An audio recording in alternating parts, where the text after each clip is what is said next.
Prontinho, boa noite oficial para 46 e 47. Vamos dar início à nossa terceira aula da disciplina de ações básicas. Hoje nós vamos falar um pouquinho sobre o diabetes de mellitus, né? Falei um pouquinho para vocês na disciplina de farmacologia.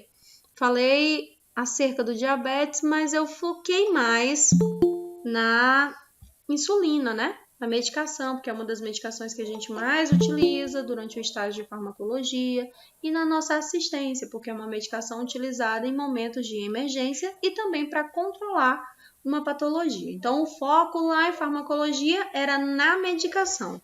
Aqui em ações básicas, a gente tem que dominar um pouquinho melhor a fisiologia da patologia, né? Então, a gente tem que entender o que ela altera, entender quais são os padrões de normalidade para a gente conseguir identificar o que está anormal e assim conseguir intervir, né, numa ação mais justa, específica e coerente com a necessidade do nosso paciente. Então, primeiro a gente conceitua essa patologia, né? O diabetes hoje ele é uma doença metabólica caracterizado pelo excesso de glicose. O que é glicose? É o monossacarídeo de açúcar no nosso organismo. Engana-se quem acha que só vira glicose no meu organismo o que é açúcar, que eu só tomo doce e aí por isso tem muito açúcar no meu organismo. Vou eliminar o doce e tá tudo certo. Tudo que é carboidrato é transformado pelo meu fígado dentro do meu organismo em glicose.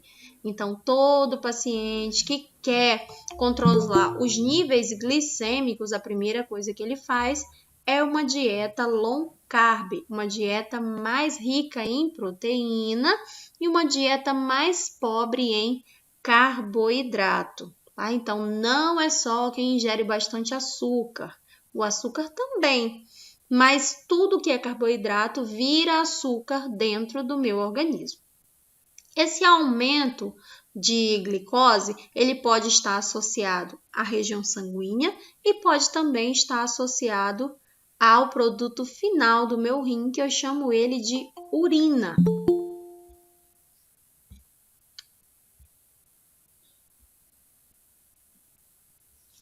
E isso aqui ocorre quando o pâncreas ele para de produzir insulina ou ele continua produzindo, mas essa produção ela é ineficaz ou não é capaz de agir de uma maneira mais específica. Então, o organismo precisa de uma ajuda. Hoje, nós temos caracterizados 3 tipos de diabetes. Nós temos o diabético tipo 1. No diabético do tipo 1, ele é o insulino dependente, geralmente está associado a pacientes jovens do sexo masculino.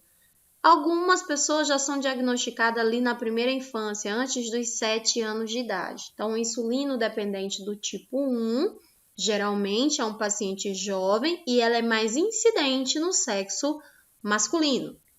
O diabetes tipo 2, o pâncreas produz insulina, mas ele não produz uma quantidade eficiente. Então, esse paciente nem sempre é insulino dependente. Às vezes, ele controla essa diabetes só com dieta. Às vezes, ele controla com dieta e medicação, mas essa medicação é oral. Aí, a gente pode citar metformina, glibenclamida, né, que são as mais utilizadas pelo SUS. Então, o diabético tipo 1, ele é insulino dependente. O diabético tipo 2 nem sempre depende de insulina para sobreviver. Ele precisa de uma dieta mais equilibrada e precisa do auxílio da medicação e vai controlar os níveis de açúcar no sangue através do dosímetro todos os dias para ver se tem a necessidade de tomar insulina ou não, ok? Essa é a principal diferença do diabetes tipo 1 para o diabetes tipo 2. E tem um outro tipo de diabetes, que é o diabetes gestacional. Geralmente acomete as mulheres em um período específico da gravidez, né? Ali entre o primeiro trimestre e o segundo trimestre. E aí ela precisa ser acompanhada pela maternidade como pré-natal de alto risco, e uma das principais complicações de uma mãe gestante com diabetes é que o bebê se desenvolve mais rápido, então nasce aí uma criança muito grande para a idade gestacional. Tanto que na maternidade, quando nasce uma criança muito grande, muito gordinha, a primeira coisa que a gente investiga é se a mãe tinha diabetes ou se a criança tem diabetes. Geralmente, o diabetes gestacional, ele some no momento do parto. Nós ficamos acompanhando essa mulher aí por 2 semanas, só para fazer mesmo um controle glicêmico e tudo volta ao normal, porque o que ocasionou a disfunção no pâncreas foi o processo gestacional. Se ela tem esse bebê, não tem mais essa alteração dentro do organismo dela. E o nível de açúcar, o pâncreas dela consegue metabolizar, produzindo insulina de uma maneira agora mais eficiente. Porém, cientificamente é comprovado que o diabético, a diabetes gestacional, ela pode voltar a se manifestar depois dos 50 anos de idade dessa mulher. Porque, vamos lá, o pâncreas está ligado ao nosso sistema endócrino. A maioria das mulheres já vem numa briga profunda contra suas glândulas, né? Primeira coisa que uma mulher faz quando inicia a vida sexual ativa é se entupir de anticoncepcional. Esse anticoncepcional causa uma disfunção na tireoide, que causa uma disfunção no hipotálamo, que causa uma disfunção no pâncreas. E é por isso que o diabetes tipo 2 ele é mais comum nas mulheres, porque nós agredimos o nosso sistema glandular a todo instante. Só um minuto.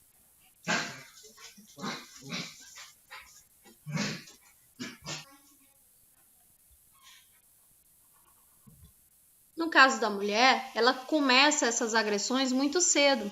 E aí, lá no momento final, quando ela está entrando ali no puerpério, chegando nos 45, 50 anos de idade, começa a pesar essas decisões que a gente tem hoje, né? No momento atual. Agora, a gente só quer prevenir gravidez indesejada, então a gente utiliza bastante anticoncepcional. Mas lá na frente, essa conta vai chegar. E hoje é possível a gente observar várias mulheres retirando a tireoide, né? Parece uma gripe, assim. Ah, tinha um nódulo na tireoide, tirei. Ah, tirei a tireoide. Ah, estou com hipotiroidismo. Ah, estou com hipertiroidismo. Doenças que alteram o sistema glandular. E também é muito comum mulheres que têm disfunção ovariana. Nós não podemos esquecer que os ovários também faz parte do sistema glandular. Então, se a gente tem problema em uma glândula do nosso organismo, as outras podem também desenvolver alguma patologia futura, porque uma depende da outra para trabalhar naquele sistema, né? Cada órgão é muito importante. Então, às vezes, a mulher vai lá e tira o ovário, né? Tira os ovários. Então, causa uma sobrecarga no pâncreas, na tireoide, nas outras glândulas acessórias, suprarrenal, né? Na paratireoide e por aí vai. Então, geralmente é mais comum o diabetes tipo 2 na mulher, e geralmente uma mulher acima dos 35 anos de idade. Nada impede de uma menina com 20, 22 anos de idade desenvolver diabetes tipo 2, mas ele é mais incidente, mais prevalente nas mulheres acima dos 35 anos de idade, geralmente mulheres que utilizam bastante o anticoncepcional ou que já tinham alguma doença correlacionada a ovários, como por exemplo a SOP, né? A SOP é uma grande vilã. E engana-se quem acha que quem é o profissional responsável para tratar a síndrome do ovário policístico é o ginecologista. Não, a sua doença é no sistema endócrino, então você precisa de um endocrinologista. Quem trata diabetes não é o clínico geral, é o endocrinologista. Então, por vezes, a gente não tem um tratamento assertivo porque nós estamos na especialidade errada. Então, se você atende um paciente que tem uma disfunção metabólica, como diabetes de mellitus, você já conversa com ele para que ele procure um endocrinologista, porque se ele ficar tratando só com um clínico geral, o tratamento não vai ser eficaz. Então, bora lá. Diabético tipo 1, tá? Deixei a classificação aqui, ó. Sem produção e sem absorção da insulina. É uma doença autoimune ou uma doença idiopática, né? Que aconteceu por uma disfunção medicamentosa. Vocês sabiam que existe um medicamento que pode desencadear uma parada de produção no pâncreas, qual é esse medicamento? É o Alenia, geralmente utilizado em pacientes asmáticos, ali na primeira infância.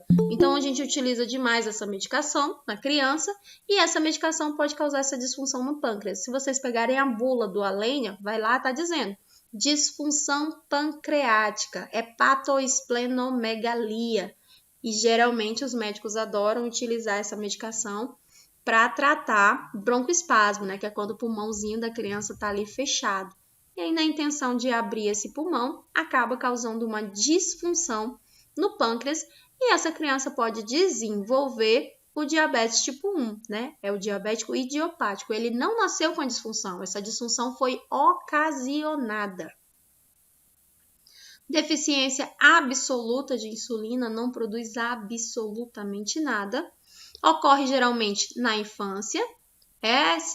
Geralmente, né? O principal sintoma aqui que a gente percebe é o emagrecimento de uma hora para outra. A pessoa perde muito peso rápido demais.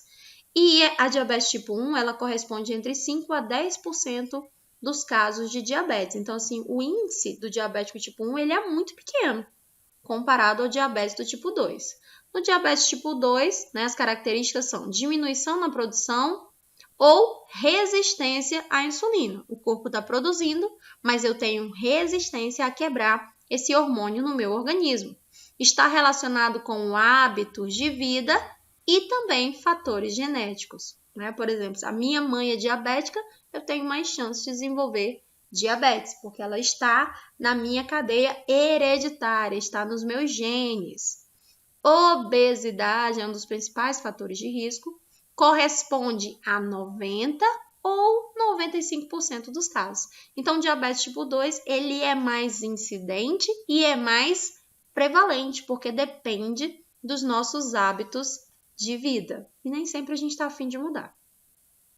Já o diabetes gestacional, ele surgiu ou foi detectado pela primeira vez na gravidez. A mulher não era diabética, nem sabia o que era diabetes. E aí, durante o processo gestacional, ela foi diagnosticada pela primeira vez com diabetes. Ele pode persistir ou ele pode desaparecer após o parto.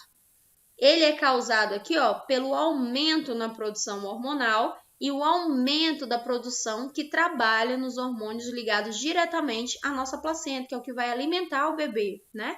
Outras causas são diabetes por doença pancreática, diabetes causada por medicamentos, e eu dei o exemplo de um aqui para vocês. Geralmente, medicamentos broncodilatadores, eles causam disfunção no pâncreas. Toda vez que vocês pensarem no medicamento, pensa que ele vai estar alterando uma função orgânica. Se ele altera a função de um sistema, automaticamente ele vai alterar a função de outro. E essa alteração nem sempre é benéfica, na maioria das vezes é maléfica. Então, eu tomo um medicamento para o diabetes, para tratar a diabetes, e eu vou estar causando uma disfunção no meu intestino. Vocês vão ouvir as pessoas que tomam medicamento para diabetes reclamar de uma coisa: diarreia. Se mudar a alimentação um pouquinho, ela vai ter diarreia, porque essa medicação ela auxilia na função pancreática, mas ela causa uma disbiose intestinal. Então, todo medicamento... Oi, Sabrina. Não? Foi que tava no meu bolso, aí ligou sem querer. Ah, tá. Pode continuar. Todo medicamento, ele causa alguma disfunção no meu organismo. Ou ele é hepatotóxico, né? Causa mal para o meu fígado, e o meu fígado geralmente está ligado ao meu pâncreas, né? Que está ligado ao meu baço. É um sistema ali que funciona, um órgão dependendo do outro para funcionar perfeitamente bem. E também a gente tem... Vixe Maria, perdi a linha de raciocínio. Deixa eu ver se eu lembro. Já aconteceu isso com vocês? Um branco assim do nada. Calma aí que eu vou pegar de novo. Fio da meada. Direto. Calma aí que eu vou pegar o fio da meada. Vale, eu tô ficando velha e broca.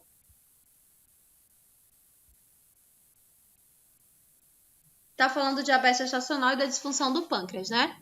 Ah, dos medicamentos. Então, todo medicamento, ele causa disfunção. Ou ele é hepatotóxico, causando toxicidade no fígado, que automaticamente lesiona o pâncreas, que automaticamente lesiona o baço. Ou ele causa uma nefrotoxicidade, que é o quê? Lesão nas células renais. Então, o medicamento ele causa alguma toxicidade na entrada, que é o fígado, quando ele vai distribuir esse medicamento, ou no rim, que é na saída. Então, toda vez que você tomar um simples medicamentozinho, uma dipironazinha que seja, ele vai trazer uma alteração orgânica. E é por isso que existe uma faculdade chamada medicina, para ver se essa alteração orgânica vale o risco que você vai correr ao ingerir um medicamento. Tá? Então, quem gosta de prescrever medicamento, quem estudou para isso, quem se preparou para isso, foi o profissional médico, tá? O profissional farmacêutico, ele se dedica à produção do medicamento e como ele vai funcionar dentro do organismo dos pacientes. E a enfermagem trabalha com a terapia do cuidado e assistência na terapêutica medicamentosa. Por isso que a gente tem que dominar para que serve, onde é que ele vai atuar, quais são os efeitos colaterais e quais são os possíveis danos que ele vai trazer para o meu paciente. Atendendo às necessidades aqui, ó. Oxi. Fechei no diabetes aqui. Aí agora, eu gostaria de conversar com vocês um pouquinho sobre as necessidades da higiene corporal e o preparo do leito do meu paciente, né? No diabetes, eu vou ensinar para vocês lá no laboratório como é que a gente faz o teste para saber o quantitativo, né, do açúcar no sangue. E aí também vou deixar lá para vocês os valores de referência. Mas de antemão, eu já queria dizer para vocês que em jejum, o paciente ele pode apresentar de 99 a 100, tá? Em jejum, para ser considerado ali normal. De 100 a 150, depois de uma alimentação é esperado. O paciente acabou de se alimentar e foi fazer ali o exame, fez o destro, tomou um copo de café com leite, com uma tapioca, e aí foi coletar a amostra sanguínea. Até 150 a gente não se preocupa. Acima de 150, esse paciente precisa de uma avaliação médica para verificar se tem a necessidade dele receber uma dose da insulina ou não. Algumas vezes pode ter acontecido só uma alteração e ter modificado esses números na corrente sanguínea, tá? Por exemplo, tá fazendo um tratamento medicamentoso, você teve uma crise de asma, uma crise respiratória e você precisou tomar alguma medicação que alterou a função hepática e alterou também a função do seu pâncreas. Então, isso pode acontecer. Então, um fator isolado, um númerozinho, uma vezinha que você fez lá, o destro e deu alterado, não significa que você tem diabetes. É a mesma coisa com a pressão arterial. Você foi lá no posto, verificou a pressão hoje, ela está alterada, aí a pessoa já diz, você é hipertenso. Aí verifica o dosímetro, para ver se você está com a glicose alterada, a glicose está alterada, fala, você é diabético. Não, enfermagem não fecha diagnóstico, quem fecha diagnóstico é médico, e ele vai pedir um mapa para você. Então, você vai uma semana ao posto de saúde, durante 5 ou 7 dias, vai depender da situação, verificar sempre a pressão arterial e o nível de açúcar no seu sangue no mesmo horário, durante uma semana, de manhã e à tarde. Você vai ficar indo assim e a gente vai fazer um mapa, anotar todos os valores. Quando ele observar o resultado desses valores, ele vai solicitar exames complementares. Quando sair o resultado dos exames complementares, aí sim você vai ser enquadrado como diabético e hipertenso, ou só diabético ou só hipertenso. Então, uma vez que você faça, não fecha diagnóstico. Dificilmente os médicos fecham um diagnóstico com um fator isolado, tá? E se você for em algum médico que fechar um diagnóstico seu apenas com o mapa, desconfie e peça uma segunda opinião, porque a gente precisa de exames complementares para fechar esse diagnóstico. Pode ter sido apenas uma alteração na função do seu organismo, tá? Mas lá no laboratório eu passo para vocês a tabela com os valores de referência e ensino para vocês como aferir a dosagem de glicose no sangue. Com relação ao processo de higiene corporal, né? Preparar o leito é finalidade da enfermagem. Então, a gente sempre prepara o leito para receber o nosso paciente, né? E esse preparo do leito, ele deve ser com uma asepsia, uma higiene generalizada e a troca dos lençóis. Quando você passa pelo hospital e tem uma cama sem lençol ali nela, significa que aquele leito está vago, está disponível. Quando a cama está preparada com lençol, significa que aquele leito já está reservado. Então, isso é uma linguagem universal dentro do hospital, né? Às vezes vem uma pessoa de outra enfermaria e passa verificando se tem vaga. Oi, Ítalo. O meu filho tem 15 anos, aí ele foi numa médica aí com a mãe dele, a mãe dele saiu de lá, me ligou desesperada, dizendo que o menino estava isso, estava aquilo. Aí eu falei, calma, vai em outro, né? 15 anos, é só relacionado com a curva glicêmica dele, quando ele come, altera. É muito comum, Ítalo, quando tá nessa fase do estirão, né? 15 anos tá na fase do estirão. É muito comum ter ali uma disfunção no pâncreas. Mas aí a gente tem que acompanhar de perto. E com uma vezinha que você vai ao médico, está alterado, não significa que você já é diabético. Ah, pois é, entendi. Foi o que eu tentei acalmar a mãe dele, aí depois de uns dias ela levou lá em outra, aí ela falou que não tava essas coisas tudo não. Eu falei, o povo aqui é doido. Exatamente. Às vezes foi uma alimentação, às vezes ali o adolescente ele exagerou um pouquinho, comeu pizza, sanduíche, pão, né? Que não tá ali com uma dieta muito equilibrada e tá na fase do estirão. A gente sabe que menino na fase do estirão come o mundo, né? Então tá com a alimentação ali desregrada. Teve uma alteração, vamos ficar de olho. Aí observa o peso desse menino, observa a atividade desse menino e observa a alimentação desse menino e acompanha ele uma semana.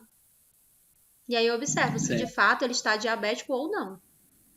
Sim. Né? Não dá para fechar diagnóstico assim de uma hora para outra. E aí, se tiver alterado, é legal você pedir para ela levar ele no endocrinologista. Pedir uma avaliação pelo endócrino, porque ele faz exames mais específicos, porque às vezes deu uma alteração em uma glândula e o problema está em outra.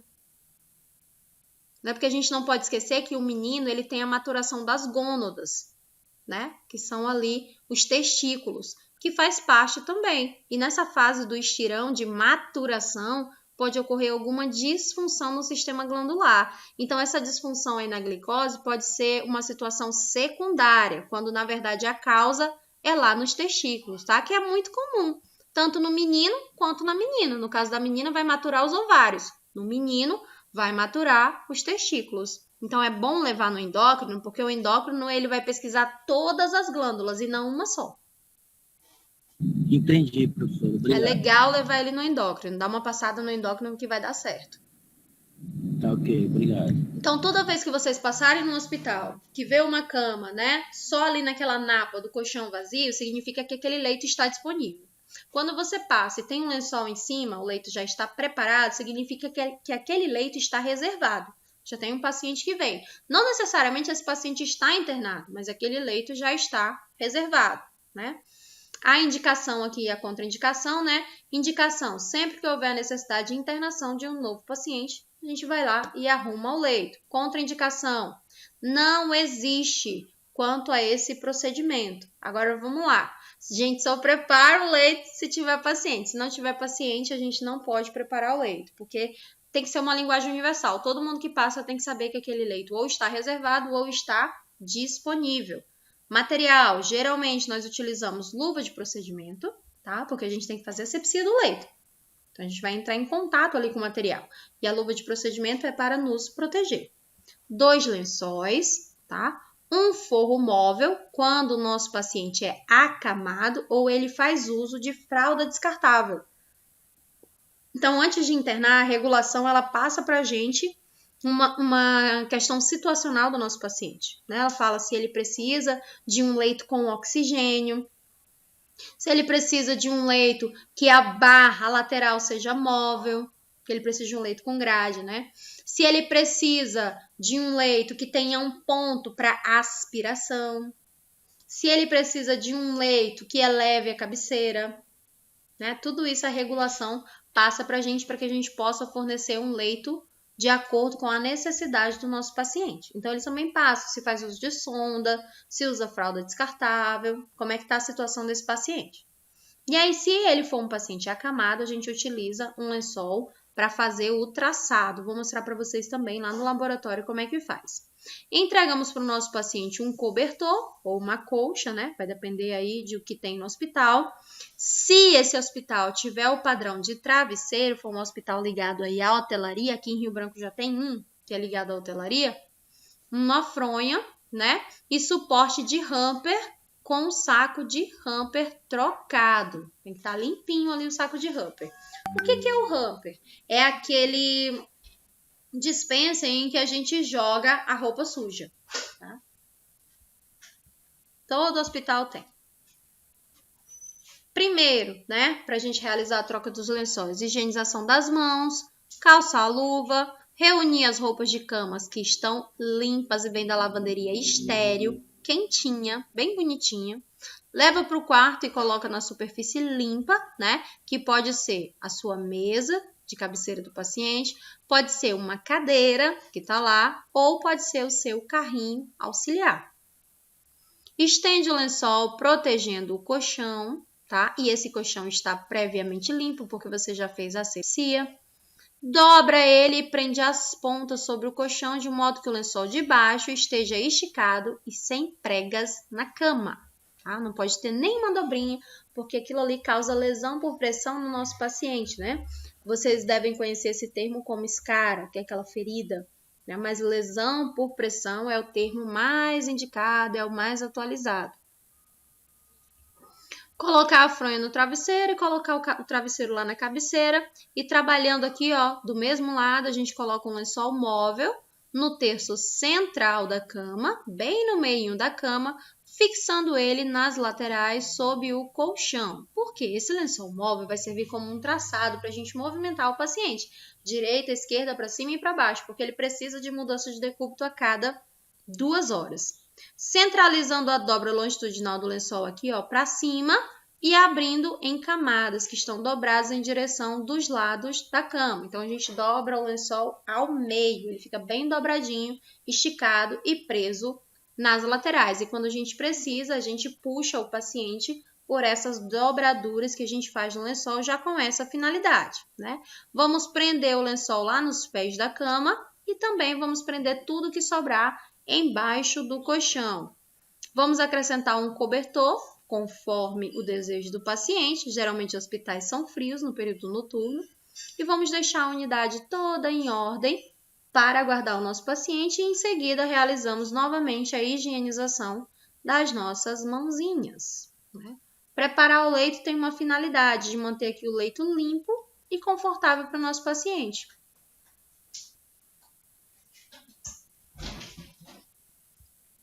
Ok. Banana, banana.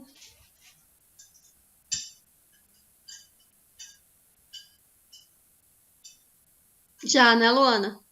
Precisa nem dessa aula, mas aí a gente mostra para vocês lá, porque algumas pessoas ainda não tiveram, né, essa experiência.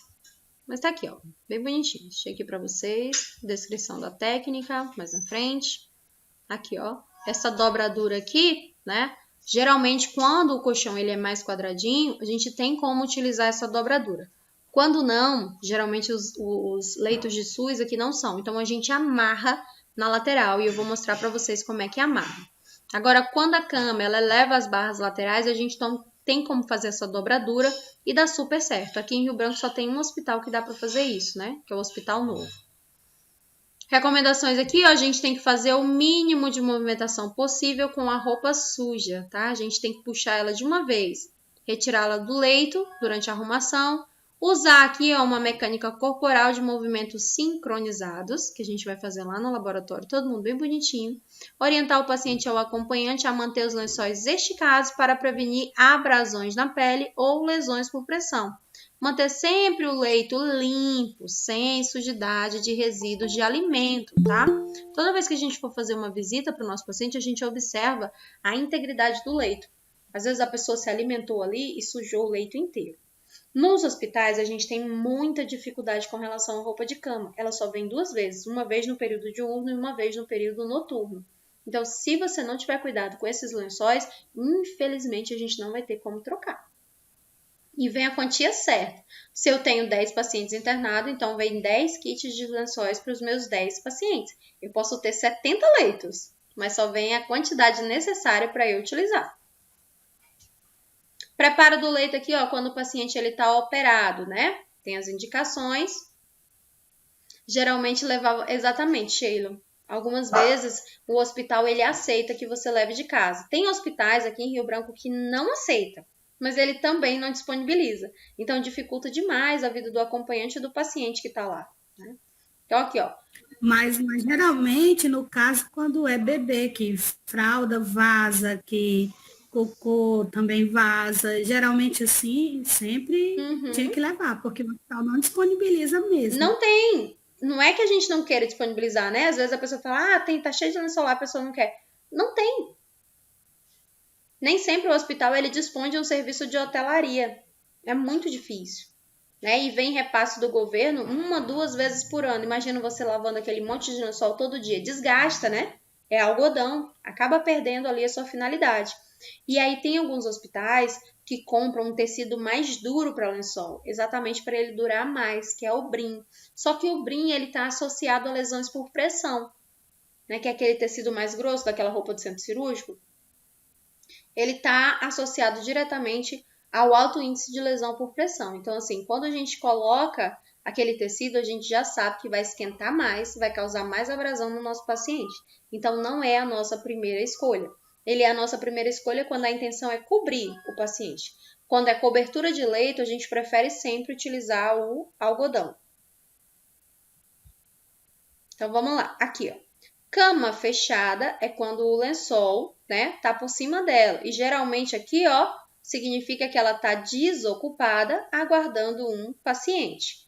Cama aberta, né, a gente deixa um lençolzinho assim, por fora, e um espaço aqui, ó, significa que ela está sendo ocupada e que esse paciente deambula, tá? Ou não está deambulando, mas essa cama aqui está ocupada. E quando a gente faz essa cama aqui, ó, a cama operatória, né? Aqui, ó, enroladinho, bem bonitinho o lençol aqui para a lateral, né? Tá aberto, a gente tem um lençol de baixo, a gente tem o lençol aqui móvel e nós temos um lençol que está dobrado.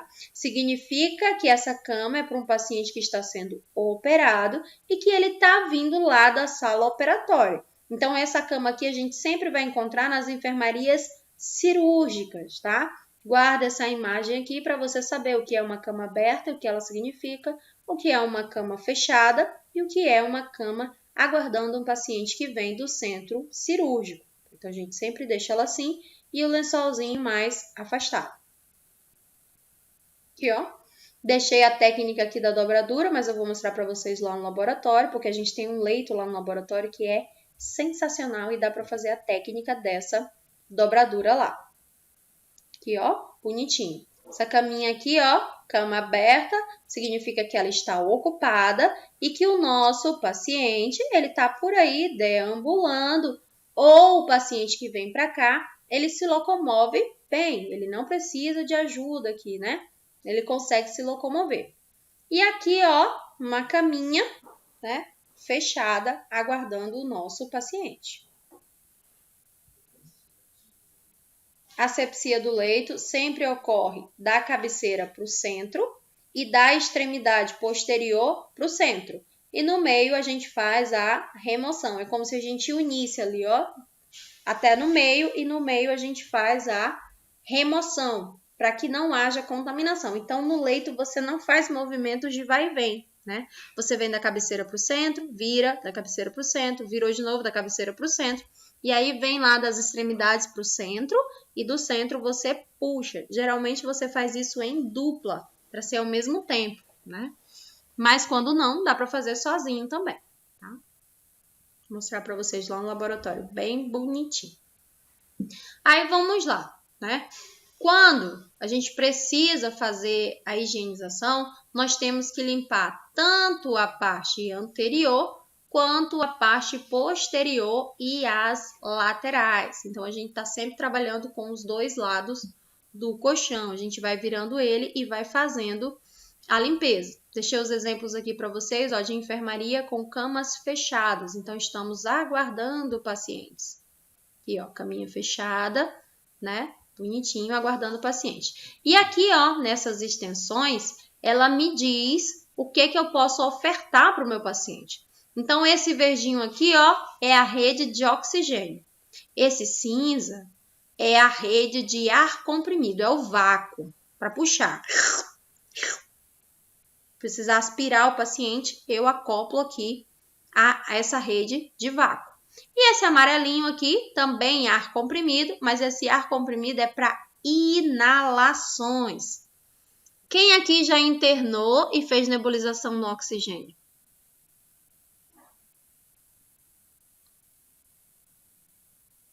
Quando você ficou internado para fazer nebulização, acoplaram no verde ou no amarelo? Eu não lembro, professora. Mas Agora a senhora me pegou, que eu não prestei atenção. a olha, pontinha, tanto lembra tempo daquela que eu pontinha que escutava. acopla lá na parede? Verde. Verde, né, Sheila? Adriana, tu foi em qual verde. hospital, Adriana, que fizeram no amarelo? Só para eu confirmar minha tese. Faz tempo, professora. Foi na UPA da Sobral. Uhum. O único hospital que faz correto. Não se nebuliza no oxigênio. Oxigênio quando o paciente precisa de oxigênio. Nebulização que você faz na sua casa é com oxigênio? Aquele aparelhinho que você compra na farmácia, você acha que tem oxigênio dentro dele?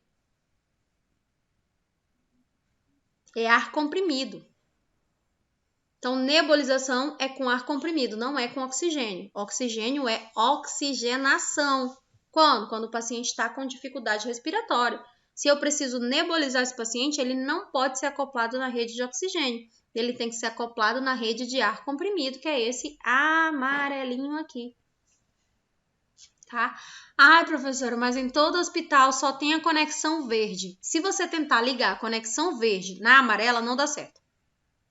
Tem que ser a conexão amarela. E por que os hospitais não corrigem esse erro? Porque não tem dinheiro para comprar material, teoricamente, né?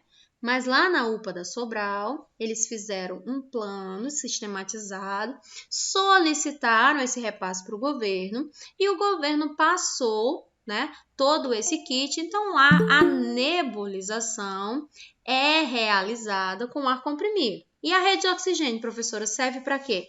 Para oxigenar o paciente que é entubado ou que precisa de oxigenação contínua, como, por exemplo, um catéter nasal, né, para ficar ali respirando, porque ele não está conseguindo, o suporte de oxigênio dele está ineficaz. Então, a gente utiliza o oxigênio para esse tipo de situação e não para nebulizar, porque o oxigênio é muito caro. E outra coisa, ele resseca a mucosa nasal e causa dor de cabeça.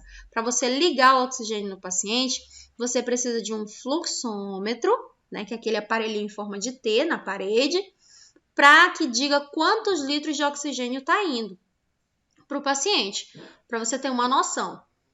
Se você acopla direto ele aqui, você não tem como saber quantos litros de oxigênio está indo para o paciente. Então, o profissional ele vai rosqueando até começar a fazer fumacinha, que é quando ele percebe que o ar está saindo. Aí você conecta direto no nariz da pessoa, vai ressecar toda a mucosa, ele pode desenvolver sangramento e cefaleia. Tá? Então, a gente não faz. Mas, nos hospitais, a gente vai encontrar muito. Vocês vão ver muito e vocês vão lembrar de mim. Aqui, ó, geralmente 2 profissionais fazendo. E esse traçado aqui, ó, na maioria das vezes, ele é enlonado. Ele é impermeável, né? Porque se o paciente evacuar, isso. Tá explicado em sangramento? Porque acontecia muito, eu já achava muito estranho, entendeu? O sangramento do nariz e, no caso assim, não foi só de um filho, eu tenho uma penca, né?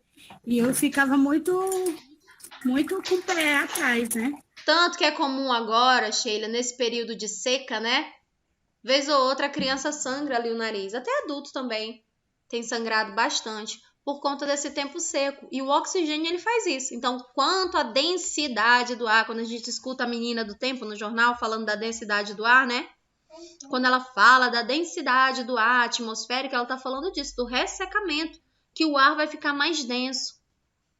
Então, resseca a nossa mucosa Aí nasal. isso só diz que você é uma pessoa muito encrenqueira, professora. Acho que isso não vai dar certo. Paz, vai dar ruim em algumas situações. Não vou mentir para ti não, né? Adriana, a traqueostomia vai depender, né? Tu tá falando de nebulização ou tu tá falando de oxigenação? Se for nebulização, na traqueostomia também é no amarelinho, tá? No ar comprimido. Porque em casa esse paciente ele faz, Adriana, no aparelhinho. E o aparelhinho não tem oxigênio. Para você ter oxigênio em casa, você precisa de uma bala enorme, que é recarregada pelo SUS na sua casa.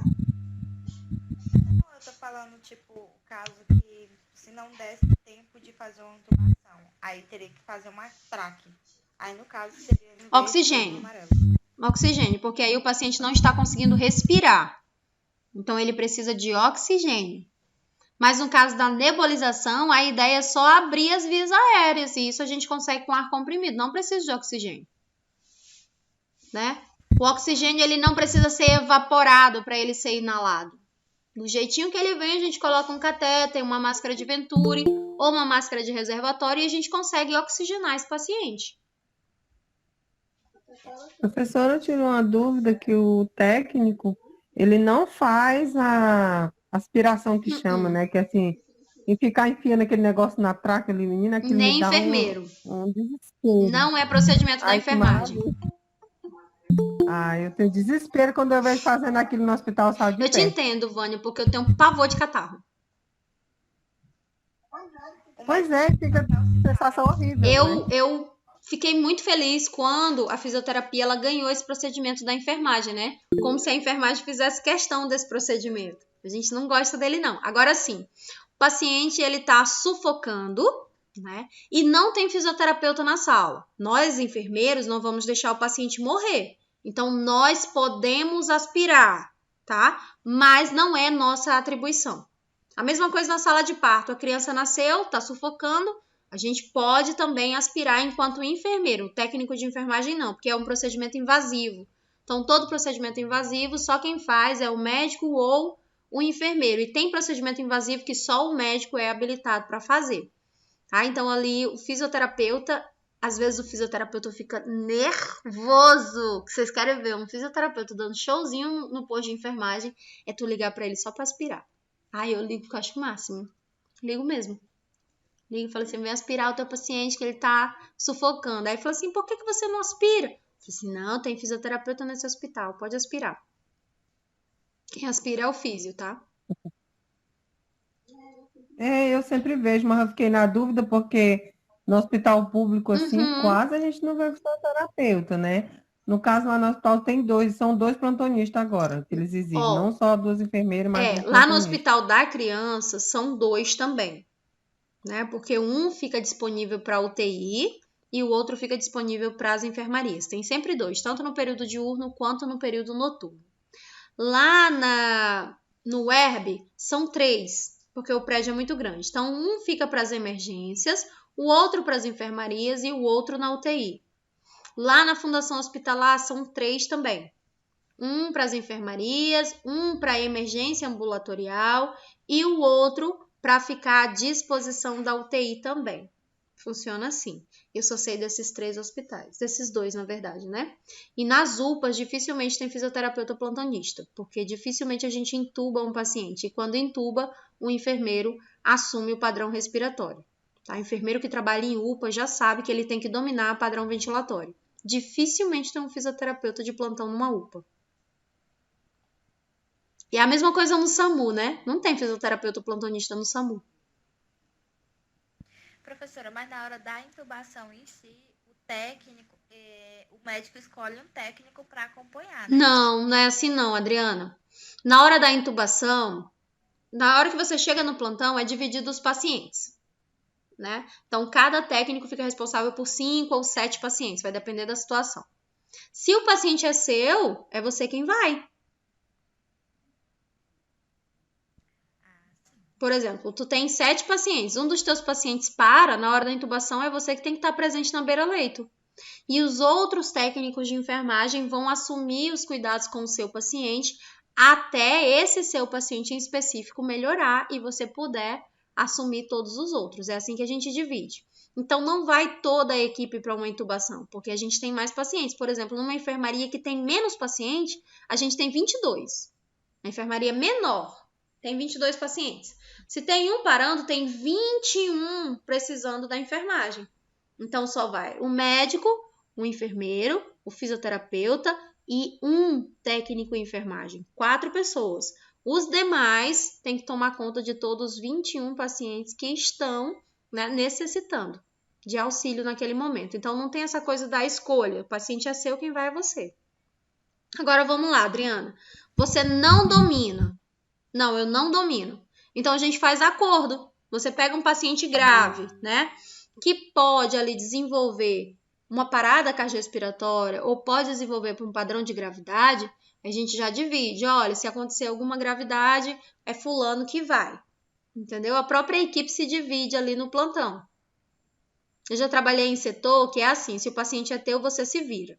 E já trabalhei em setores que um fica responsável por todas as funções. Tipo, se alguém perder acesso, é você quem vai, independente do paciente ser seu ou não. E também curativo. Um só responsável por todos os curativos, independente do paciente ser seu ou não. Dieta. Um técnico fica responsável por todas as dietas, independente de ser paciente dele ou não. Entendeu? Aí vai depender do fluxo e da rotina do hospital. De organização de serviços. E do colega também, porque tem colega que, faz o teu, eu faço o meu, Exatamente. Mas assim, quando é a rotina do próprio hospital, aí fica mais fácil.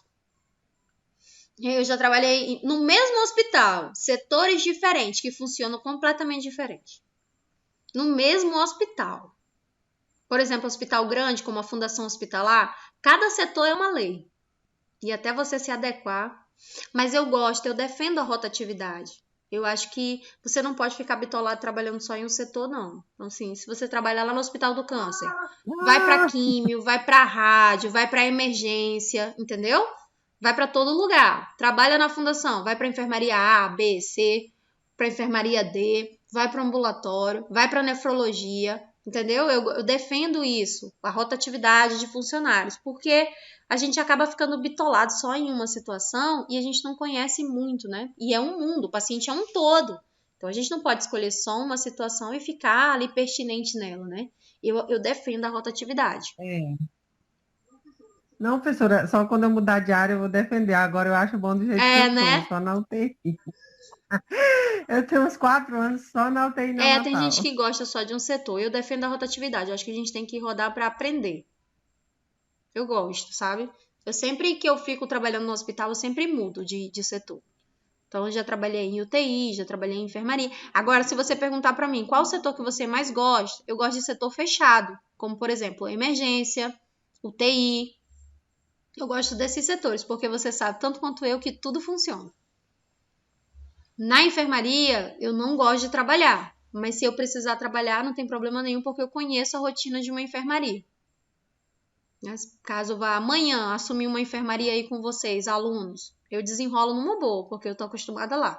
Se eu tiver que ir pro alojamento conjunto, eu vou desenrolar numa boa, porque eu trabalho lá tranquilo, eu conheço a rotina e trabalho lá.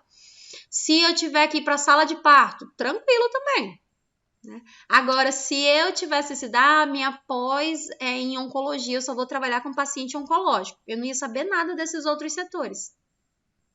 Então, eu gosto de ser generalista, né? De jogar um pouquinho ali em todas as posições. Agora, é óbvio que eu tenho a minha zona de conforto, e a minha zona de conforto é setor fechado.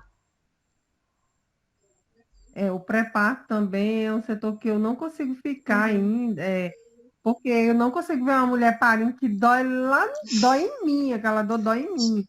Aí eu não consigo sair de perto. Entendo. Dói no cóccix.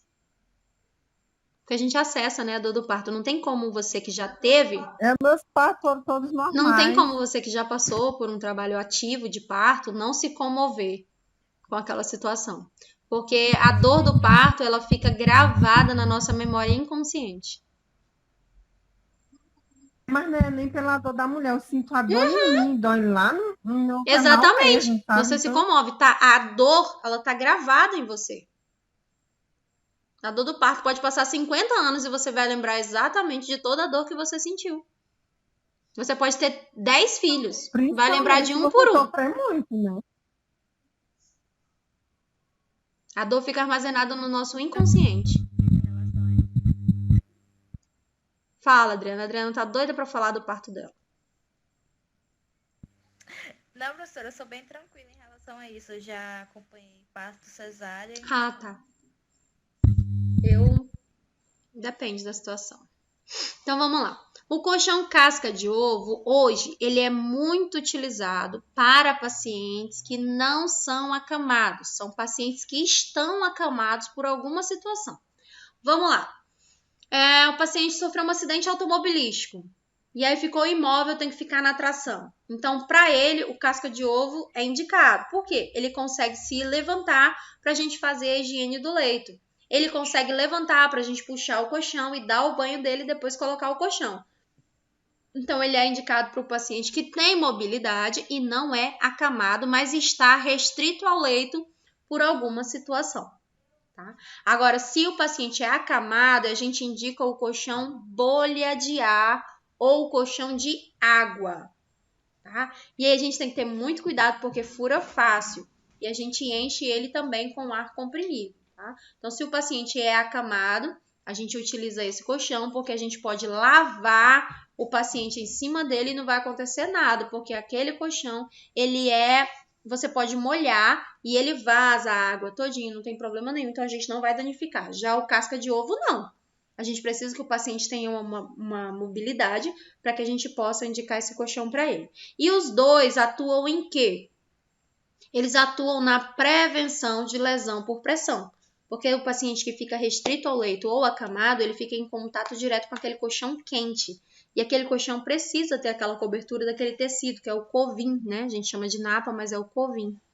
Então, ele precisa ser quente ele precisa ser daquele tecido para que a gente consiga fazer a degermação, matar todos os vermes, todos os fungos e todas as bactérias no momento que a gente faz a asepsia desse leito.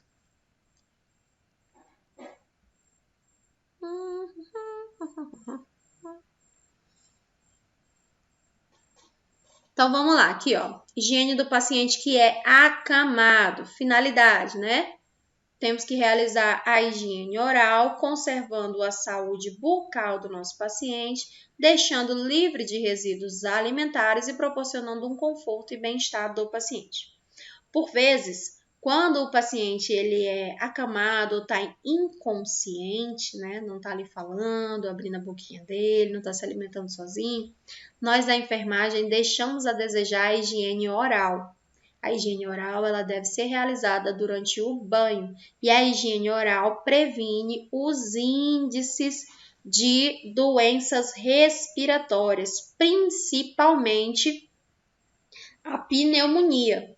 Tá? Então, quando a gente quer prevenir a pneumonia nos hospitais, nós devemos utilizar como medida preventiva a higiene oral. Isso melhora a qualidade de vida do nosso paciente. Então, deve ser realizada de preferência após cada refeição. Quando não dá, porque a equipe não tem condições de fazer isso toda hora, tem que ser realizada no mínimo 2 vezes ao dia. Indicado aqui, ó, após as refeições, 3 vezes ao dia em todos os pacientes que estão internados. Contraindicado no pós-operatório de cirurgia bucomaxilo.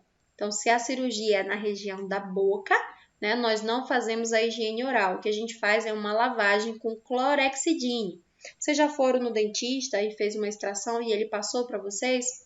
O clorexidine é 2% para você comprar na farmácia, aí você faz só o bochecho, né, e joga fora. Então, você não vem ali com a higienização da escovação e creme dental. Você utiliza uma solução degermante à base de álcool para retirar ali o excesso e diminuir a proliferação bacteriana. Risco aqui, ó, o risco é de sangramento, tá? E esse sangramento pode ser gengival, Ah, professora, mas sangra só um pouquinho, né? Se o seu paciente não for neutropênico ou que ele não tenha alguma disfunção metabólica a nível de sangue, tá? Porque a gente não consegue coagular. O sangramento gengival e nasal, ele é muito persistente, porque tanto a nossa gengiva quanto o nosso nariz, ele é altamente vascularizado. Então, para o paciente desenvolver uma hemorragia na gengiva e a gente não conseguir controlar, é rapidinho. Ele só precisa estar com as plaquetas baixas. E hoje, só o que tem é a doença que altera as plaquetas. Covid, altera a plaqueta. Dengue, altera a plaqueta. Zika, altera a plaqueta. Chikungunya, altera a plaqueta. Artrite reumatoide, altera a plaqueta. Né? Então, várias patologias, principalmente as virais, afetam as plaquetas. E as plaquetas são responsáveis pela agregação, né? Quando um monte de plaqueta se junta, a gente percebe essa agregação e chamamos elas de coágulo, né? É o que fecha, é o que tampona, né, um sangramento. Então, a gente precisa do nível de plaqueta estabilizado para que a gente consiga controlar um sangramento gengival. Então, se o nosso paciente está plaquetopênico, ou seja, com as plaquetas baixas, a gente tem que fazer esse movimento aqui com muito cuidado e de preferência descartar a escova e começar a fazer isso com gaze, tá? A gente vem com gaze ali, enrola gaze no dedo, tá? Coloca uma luva na mão, enrola gaze no dedo e faz a higiene oral ali dos dentes, das bochechas e da língua com a mão enluvada e gaze. Lesão na mucosa do tecido gengival pode ocasionar também no paciente náusea, quebra de prótese ou retirada da mesma, né? Aparecimento de cáries por falta da higienização, broncoaspiração, se a gente não elevar a cabeceira do nosso paciente para que a gente possa fazer a higiene oral, esse paciente pode engolir essa água e essa água descer pela traqueia e chegar nos pulmões, né? Então, isso é broncoaspiração, ou seja, água nos brônquios. Ele aspirou água, em vez de ele ter inspirado o oxigênio, ele aspirou, engoliu a água e essa água foi parar nos alvéolos que fica dentro do pulmão. Então, o paciente pode morrer afogado. Material necessário: bandejinha, geralmente uma cubarrinha ajuda demais porque ela é mais profunda, luva de procedimento, máscara, óculos de proteção, porque as gotículas salivares em contato com a sua mucosa ocular pode passar doenças, como, por exemplo, né, uma hepatite B, hepatite C, HIV, doenças virais, tá? Por isso que geralmente os dentistas, eles utilizam o óculos de proteção, para que as gotículas da nossa boca não entrem em contato com a mucosa oral. Então, se a gente vai trabalhar com higiene oral, o ideal é que a gente esteja com o nosso óculos de proteção. E ele faz parte dos nossos EPIs, tá? Toalhinha de rosto ali ou papel toalha para higienizar o paciente, escova dental ou uma espátula protegida com gaze ou seu próprio dedinho, creme dental ou antisséptico, geralmente no hospital a gente está utilizando clorexidine ou bicarbonato de sódio, um copo descartável com água e uma cubarrinha para a gente jogar essa secreção do paciente fora. Quando o assunto é... a mesma coisa ainda. Aí a descrição da técnica, né? Higieniza as mãos, reúne o material necessário dentro da bandeja, explica para o paciente o procedimento ou para o acompanhante, caso o nosso paciente ele seja, né, tenha ali alguma déficit de atenção, como por exemplo, o paciente está entubado, está inconsciente. Então a gente explica o procedimento para o acompanhante ou familiar. Coloca o paciente na posição de Fowler ou semi-Fowler, vou mostrar para vocês o que é. Mas de antemão eu já explico. Posição de Fowler é quando só a cabeceira está elevada. A gente eleva a cabeceira a 45 graus. É como se o paciente estivesse deitado e a gente colocasse vários travesseiros embaixo para elevar o tronco. E isso minimiza as chances dele broncoaspirar. A mesma coisa quando a gente vai instalar uma dieta. Se a gente não elevar a cabeceira, o paciente pode broncoaspirar e morrer. Quem é que come deitado? Ninguém come deitado. Às vezes a mulher vai amamentar a criança, né? E aí tá com preguiça, tá dormindo, aí a criança fica ali deitada do lado dela mamando. A criança pode broncoaspirar. O ideal é que você se sente a cabeça da criança fique sempre elevada em relação ao corpo dela, porque se o leite voltar, ela pode engolir e broncoaspirar e evoluir para óbito. A gente chama isso de morte súbita, né? Calça a luva de procedimento, coloca a máscara, óculos de proteção, coloca a toalha no tórax do paciente, coloca o creme dental na escova de dente, umedece com o antisséptico bucal, né, que é utilizado pela instituição, e aí vai proceder para a higiene oral. Escova aqui os dentes do paciente com movimentos circulares, dá de frente para trás, um ângulo de 45 graus e depois de baixo para cima. Escova a língua delicadamente. Oferece um copo com água para o paciente fazer bochecho, se ele conseguir, e elimina os resíduos dentro da cuba-rim e coloca próximo aqui ao maxilar inferior do paciente. Enxuga a escova e guarda a escova do paciente. Enxuga os lábios do paciente, coloca o paciente numa posição confortável e segura para ele, recolhe todo o seu material, deixe o quarto todo em ordem, retire os seus EPIs, faça a higienização das suas mãos e, em seguida, anote no prontuário que você realizou. Então, aqui, ó, deixei para vocês algumas recomendações e falei da plaquetopenia, que é um nível excepcionalmente baixo de plaquetas no sangue. Então, nesse caso, a gente já tem que saber. Antes de ir até o nosso paciente, é legal a gente dar uma olhada no prontuário. É interessante que o técnico de enfermagem saiba ler exame. Ele precisa ler exame para dar um diagnóstico? Não, mas ele precisa saber de valor de referência, como, por exemplo, a plaqueta do meu paciente está em 150 mil. O valor de referência é de 150 mil a 500 milhões. Se está em 150 mil, já está ali baixando, né? E aí vem, na análise patológica, né? O médico que analisa, ele coloca lá embaixo, plaquetopenia. Então, a gente já tem como saber que plaquetopenia é uma queda de plaquetas e que esse paciente pode sangrar. E é importante o técnico de enfermagem saber disso só para escovação? Não. Acesso venoso periférico. Administração intramuscular também. Porque se a gente faz administração intramuscular e não tem coagulação, vai ficar sangrando no tecido e vai fazer um hematoma horroroso no músculo do meu paciente. Então, as principais contraindicações para um paciente plaquetopênico é a não administração de medicamento por via intramuscular, não realização de escovação forte, porque pode sangrar a gengiva, e a não realização de acesso venoso periférico nesse paciente, porque se a gente errar, pode sangrar demais e a gente pode não conseguir conter esse sangramento, porque ele não tem plaquetas na corrente sanguínea. E aqui no Acre, isso é mais comum do que vocês imaginam. Isso é comum em que tipo de paciente?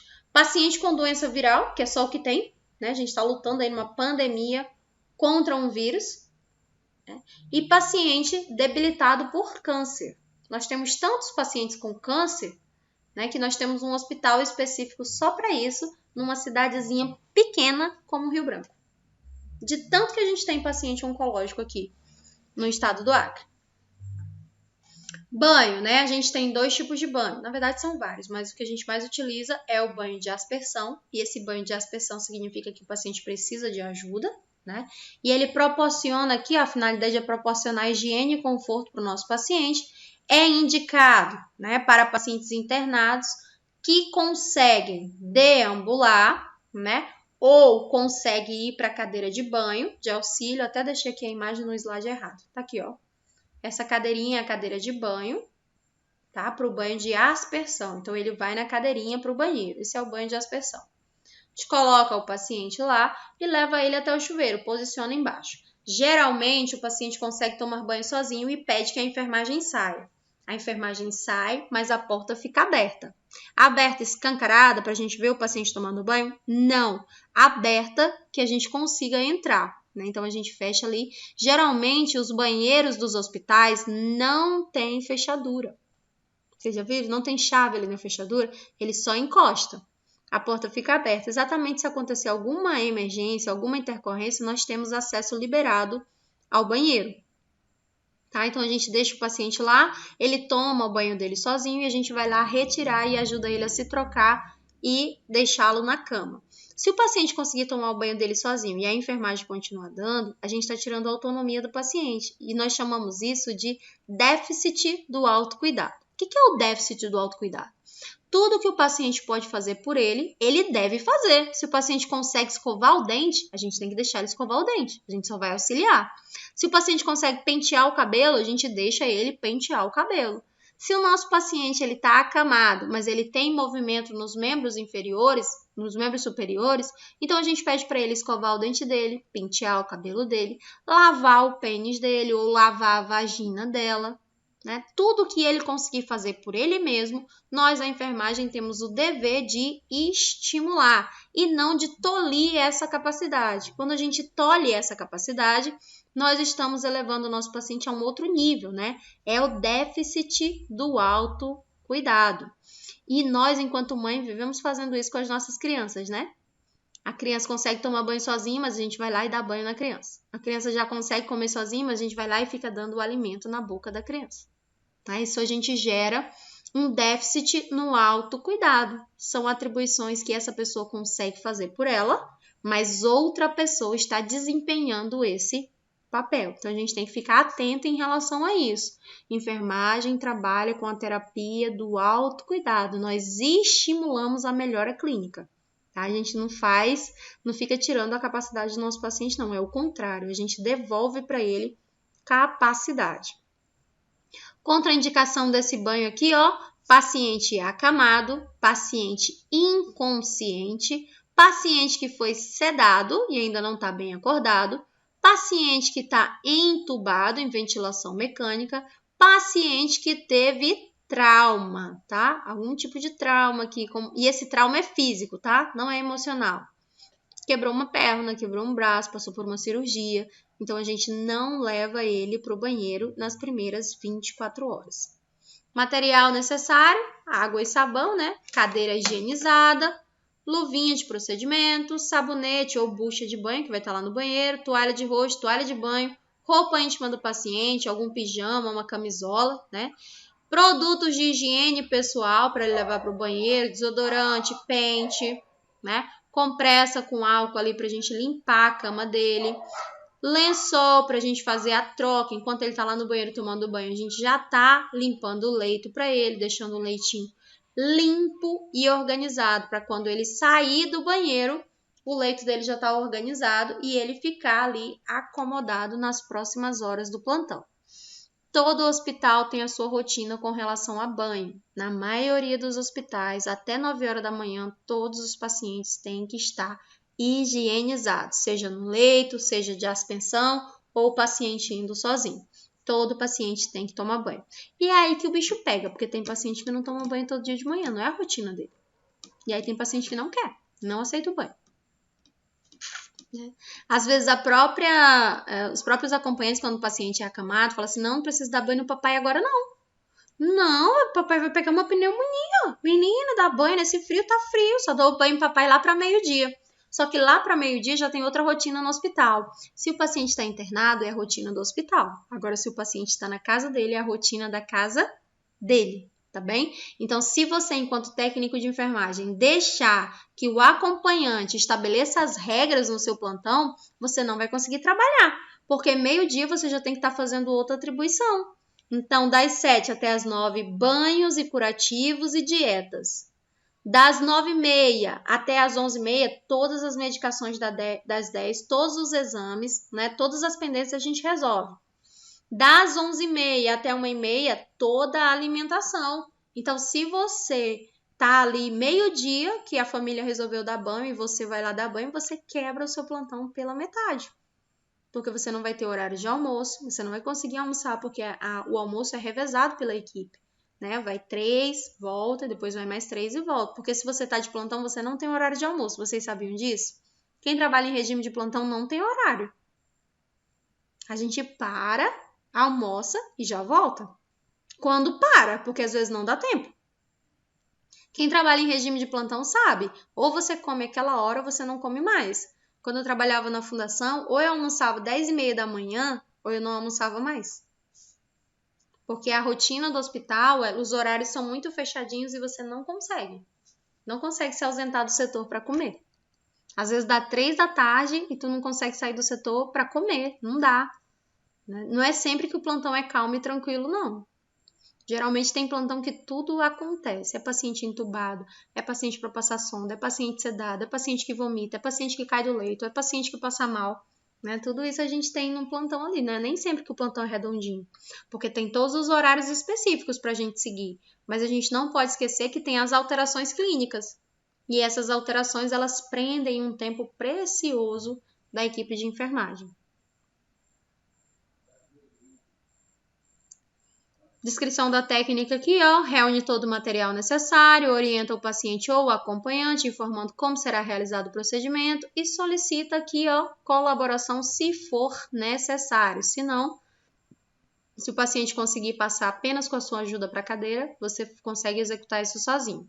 Fecha a porta ou a janela do quarto, se for possível, higieniza as mãos, calça sua luva de procedimento, higieniza a cadeira, né, passando uma compressa nela embebida com álcool e trava a mesma. Tem uma travinha nas rodas lá, a gente trava ela. Retira todas as vestes do paciente, coloca o paciente cuidadosamente na cadeira e, se necessário, você cobre o paciente com uma toalha ou com um lençol e encaminha o seu paciente até o chuveiro. Testa a temperatura da água, no hospital público vai estar sempre frio, já vou logo falando. Na face interna do seu braço e garante a integridade aqui dos equipamentos que vai ser utilizado pelo seu paciente. Observa se a barra, né, lateral está bem presa, está bem fixa e pergunta para o seu paciente se ele quer ajuda. Se ele não quiser, você fica do lado de fora e vai fazer um esquema com ele. Eu sempre faço assim com os meus pacientes. Eu vou lhe chamar 2 vezes. Se o senhor não responder, eu vou entrar. Se a senhora não responder, eu vou entrar. Aí, dali a pouco, tá com uns 2, 3 minutinhos que tá lá dentro, eu já limpei o leito. Aí eu falo assim, Dona Joana? Aí ela fala, oi, tá tudo bem aí? Tá tudo bem. Aí, ok, eu não entro. Se eu chamar 2 vezes e o paciente não responder, eu vou entrar, porque eu tenho que saber se tá tudo bem. Vai que o paciente desmaiou, né? Vai que o paciente teve uma síncope ali. O paciente teve uma convulsão. Vai saber. Ele está internado, a gente tem que esperar de tudo daquele cidadão, né, daquela criatura. E até hoje, nas enfermarias, que é o ambiente mais tranquilo do hospital, todas as intercorrências que eu já presenciei foram dentro do banheiro. No Hospital da Criança, teve uma situação que foi horrível. Tem uma ala que fica só os indígenas, né? E aí teve uma indígena que foi lá no balcão e falou assim, ó, a parente morreu. O índio, ele chama o outro de parente. Então, quando ele fala parente, ele tá falando de outro, né?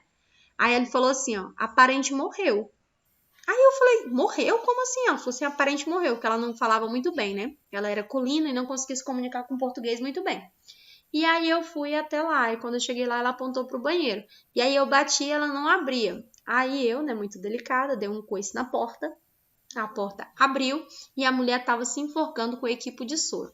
A sorte é que o equipo de soro, ele é elástico, né? Lembra que a gente vê ele é meio elásticozinho, o equipo de soro, ele. Aí eu coloquei a mãozinha aqui e fiquei puxando e chamando a equipe, né? Até que a equipe chegou, passou a tesoura, cortou e tudo.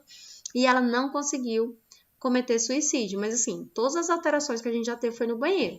Se o banheiro de lá tivesse chave, eu não tinha conseguido entrar. Né? Porque ela prendeu a porta, ela ficou numa situação que ela conseguiu prender a porta, colocou no chuveiro e pendurou no pescoço. E aí ficou dando voltinha assim, ó, tava enrolada até em cima já. A ideia era realmente cometer suicídio. Então a gente nunca sabe o que pode acontecer dentro do banheiro da unidade. Então toda vez que você chegar no hospital, verifica se o banheiro deixar a chave lá.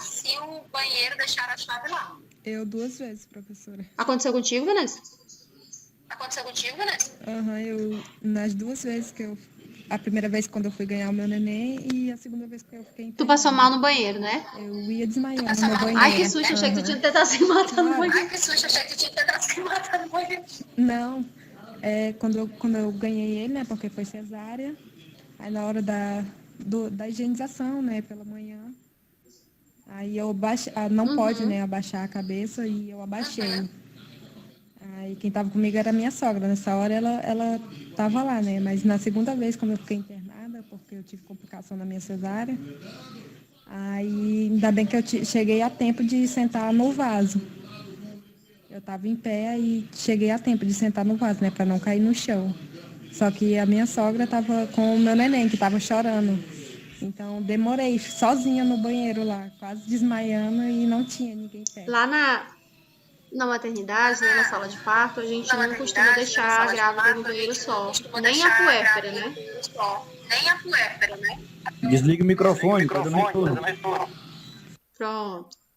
A gente não costuma deixar ela ir sozinha para o banheiro porque acontece muita intercorrência. Mas em toda a enfermaria tem intercorrência no banheiro. Vocês vão ver, o lugar que mais acontece intercorrência no banheiro. Quem aqui for cuidador de idoso, né, vai cuidar de um paciente, sempre tira a chave do banheiro, não deixa a chave lá, porque é natural a gente entrar no banheiro e trancar por uma questão de privacidade. Então, não deixa a chave lá, tá? E se for aquela fechadura que só tranca por dentro, pior ainda, já faz um acordo com a pessoa na hora, fala, olha, deixa essa porta aberta, não tranca, porque se acontecer alguma coisa, eu preciso entrar. Porque a maioria das pessoas, quando passam mal, né, tem uma síncope, um mal-estar geral, geralmente é dentro dos banheiros.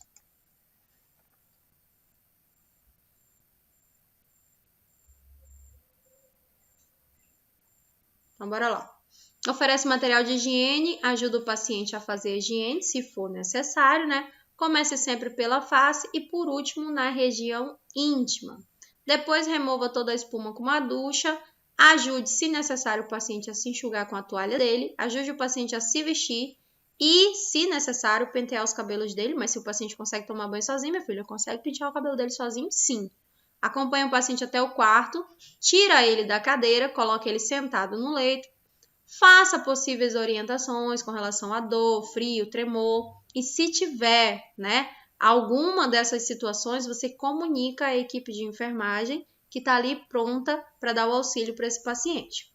Troca as luvas, retira a roupa da cama anterior, descarta lá no hamper, faz a higienização, limpa e troca tudo e coloca o paciente lá. Depois você tira a luva, lava as mãos e vai lá para o prontuário anotar.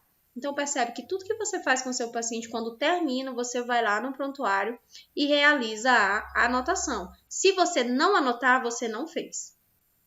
Para a equipe não foi feito. Só é feito se está anotado. Já havia acontecido o contrário. O técnico não fez ou a enfermagem não faz e anota que foi feito. E aí foi feito, né? Mas se foi feito e você não anotar, significa que você não fez. A nível documental, a nível legal, você não fez, né? Recomendação aqui, ó. Quando for possível, o paciente deve ser incentivado a tomar banho sozinho, mas sentado e sob observação. Então, você fica lá no quarto, você não sai do quarto. Seu paciente está no banheiro tomando banho, você vai ficar no quarto, você não pode sair. Ah, vou lá pro posto de enfermagem, vou tomar meu cafezinho, vou aproveitar que o seu João está tomando o banho dele sozinho e vou tomar meu café. Não pode. É muito importante verificar a temperatura da água do chuveiro para não provocar acidentes e que os pacientes estejam impossibilitados de se locomover. Outra coisa, o paciente deve entrar no banheiro calçado, tá? Sempre calça um chinelo no paciente. O paciente não pode entrar no banheiro descalço, porque nem sempre o piso é antiderrapante.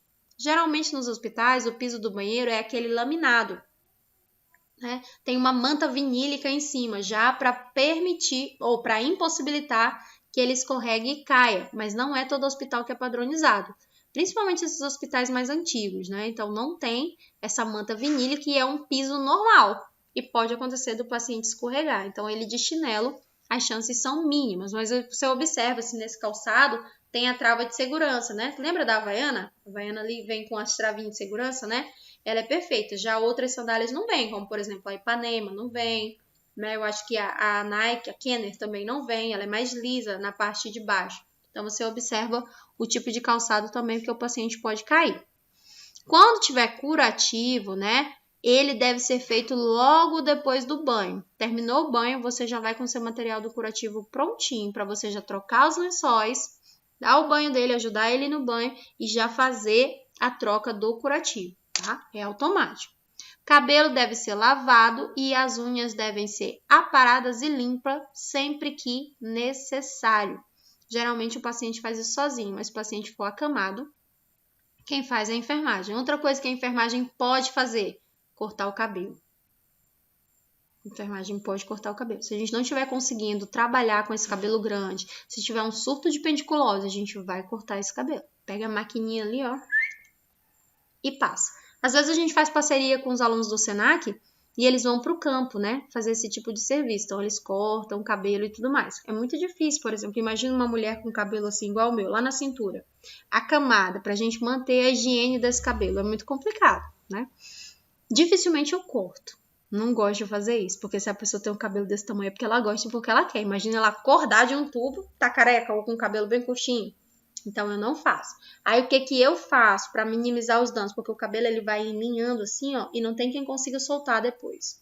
Eu gosto de colocar o cabelo dela numa touca. Vocês vão ver na enfermaria que eu tiver de plantão, eu coloco o cabelo na mulher todinho dentro de uma touca. Então, assim, ele pode estar até feio, mas ele tá dentro da touca. E agora vocês vão ver, tem umas enfermeiras que gostam de fazer uma trança. Faz a trança, né?